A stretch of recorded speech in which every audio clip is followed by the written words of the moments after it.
Hello sir. Hi sir. How are you? Fine sir.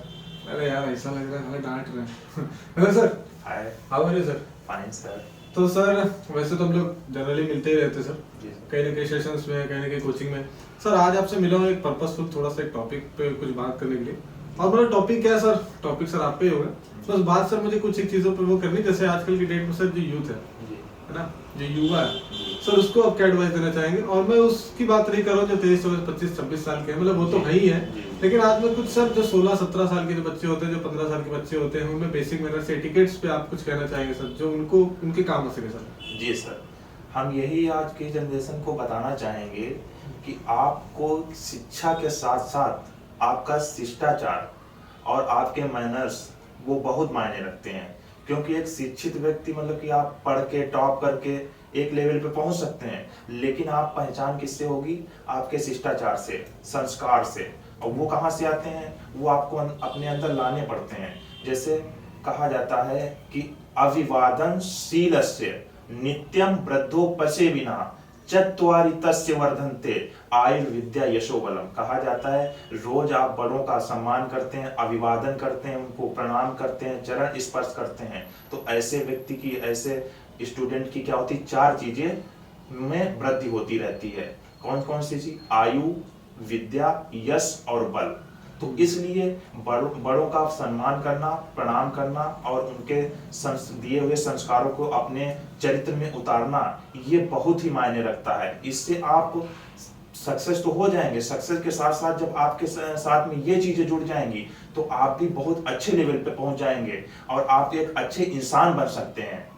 यहाँ तक कि कहा गया है कि श्री राम जी जो है वो सुबह उठते थे तो सबसे पहले अपने माता पिता के चरण स्पर्श करते थे। रामचरितमानस में एक चौपाई है, प्रात काल उठकै रघुनाथा मात पिता गुरु नामई माथा। जैसे ही वो सुबह उठते थे पहले माता पिता को प्रणाम करते थे, चरण स्पर्श करते थे, और गुरु को।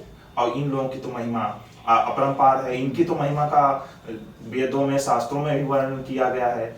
और ये भी कहा गया है, मात पिता गुरु प्रभु कै बानी विनय विचार करो शुभ जानी। मतलब माता पिता और गुरु की बात जो होती है उसको बिना विचारे उस पर आप क्वेश्चन मार्क करना ही नहीं आपको, क्योंकि वो जो बताएंगे वो 100% सही ही होगा। और उनको आप शुभ जान के, उनकी बात को शुभ जान के अपने चरित्र में उतारिए और उनको फॉलो करिए। और अपने से बड़े गुरुजनों या फिर जितने भी आपसे बड़े हैं तो उनको आप अभिवादन करिए, नमस्कार करिए, प्रणाम करिए। जिसके आप चरण स्पर्श कर सकते हैं चरण स्पर्श करिए। तो इससे आपके अंदर एक अद्भुत शक्ति भी आ सकती है और आप एक अच्छे इंसान बनेंगे। मतलब कहीं ना कहीं जैसे आपने चीजें जो बताई, मतलब जो एक एजुकेशन होती है, जो फॉर्मल एजुकेशन होती है, उसके अलावा जैसे कुछ बेसिक मैनर्स और एटिकेट्स, क्योंकि आजकल सर मतलब आप और हम, मतलब व्यूअर्स को भी ज्यादातर पता है, वो जो वीडियो देखेंगे हम और आप अक्सर मतलब साथ में सेशंस ये सारी चीजें करते रहते हैं। तो तमाम ऐसे स्टूडेंट्स से मिलते हैं तो उनको पता है a+b² क्या होता है, उनको पता है sin थीटा cos थीटा क्या होता है, ये sin 90 का वैल्यू क्या है ना, फिजिक्स की उनको थ्योरम वगैरह पता होंगी। लेकिन बेसिक मैनर्स एटिकेट्स बहुत सारे बच्चों में नहीं मिलती हैं। तो ये चीजें जैसे अगर किसी के अंदर होती है तो आपने बताया कि सबसे पहले उसकी आयु बढ़ती है, विद्या बढ़ती है, यश बढ़ता है और बल भी बढ़ता है, और सम्मान तो उसको समाज मिलता ही मिलता है। और कहीं ना कहीं आपने भी जैसे आप ये इतना स्पिरिचुअल हैं जी। जैसे कई बार क्या होता है कि मैं अगर किसी बात को एक्सप्लेन करता हूँ तो अधिकतर साइकोलॉजी का यूज कर लेते हैं, क्योंकि सर मैंने वो चीजें पढ़ी। तो आप जैसे इतना स्पिरिचुअल हैं तो उसके पीछे क्या रीजन है? मतलब स्पिरिचुअल सर आप घर से हैं या बाद में आपने इन सब चीजों को पढ़ा है, नॉलेज है, क्या है सर इसके पीछे? जी सर, ये बच्चों पे सबसे ज्यादा फर्क और प्रभाव 2 चीजों का पड़ता है जन्म से ही। एक वंशानुक्रम, दूसरा वातावरण।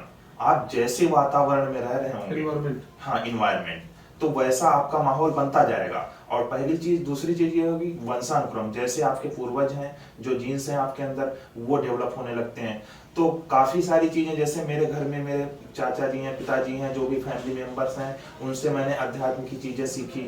और मेरा इंटरेस्ट भी जानने का इच्छा रहती थी कि रामायण में क्या हो रहा है, महाभारत में क्या है, इससे कुछ सीखने को मिलेगी, ऐसी चीजें। और या फिर कहीं मतलब कि कोई बुजुर्ग लोग बैठे हैं तो बात कर रहे हैं कि किसी के बारे में, तो मैं उनसे उनकी बात सुनूंगा कि वो क्या कह रहे हैं किस बारे में। तो कुछ घर से भी मिला, कुछ बुक्स से किताबों से भी मिला, कुछ ग्रंथों से भी थोड़ा बहुत नॉलेज हुआ, ऐसे ऐसे करते थोड़ा सा ज्ञान प्राप्त हो गया। तो मतलब आप किसी एक चीज से नहीं जुड़े कि भैया घर वाले अगर वो चीज के थे कि मतलब वो स्पिरिचुअल थे तो आप थे, मतलब घर वालों से भी आपको मिला, कुछ जेनेटिक मिला, कुछ आपने खुद से डेवलप किया, जैसे आपने बोला कि रामायण वगैरह जी है ना। तो मुझे लग रहा है लॉकडाउन में तो फिर आपने पूरे रामायण देख डाली होगी। जी, रामायण पूरी देखी थी, और रामायण उससे पहले मैंने किताब भी पढ़ी है, महाभारत भी पढ़ी है। तो ये सारी चीजें हमने मतलब कि काफी चीजों का वो किया, रामचरितमानस पढ़ते ही रहते हैं और बड़ा मुझे इंटरेस्ट रहता है। नहीं ये बात आपने सर बिल्कुल सही की। इवन मैंने बहुत सारी बुक्स वगैरह पढ़ी और आप मतलब तो सामने आपको दिखी है, इसमें एक बुक आपकी है you win, you can win, sorry, ठीक है। सो मतलब इन सब बुक्स को जब मैंने पढ़ा और इनके बाद जब मैंने रामायण देखी तो मुझे एक चीज समझ में आ गया कि जितनी भी बुक है ना ये सबके सब वहीं से निकली है। और जितने भी बाहर का ऑथर है, विद ऑल द रिस्पेक्ट, मतलब हम किसी का इंसल्ट नहीं कर रहे, लेकिन ये सच्चाई है कि वहां पर भी ये महाभारत और ये सारी चीजें पढ़ाई जाती हैं। जब उन्होंने उस चीज को पढ़ा और उसको उन्होंने अपने लैंग्वेज में लिख दिया, इंग्लिश में। अब हमको लगता है फॉरेनर तो यार बड़े टॉप लेवल के हैं, लेकिन भाई निकला तो सब यही से।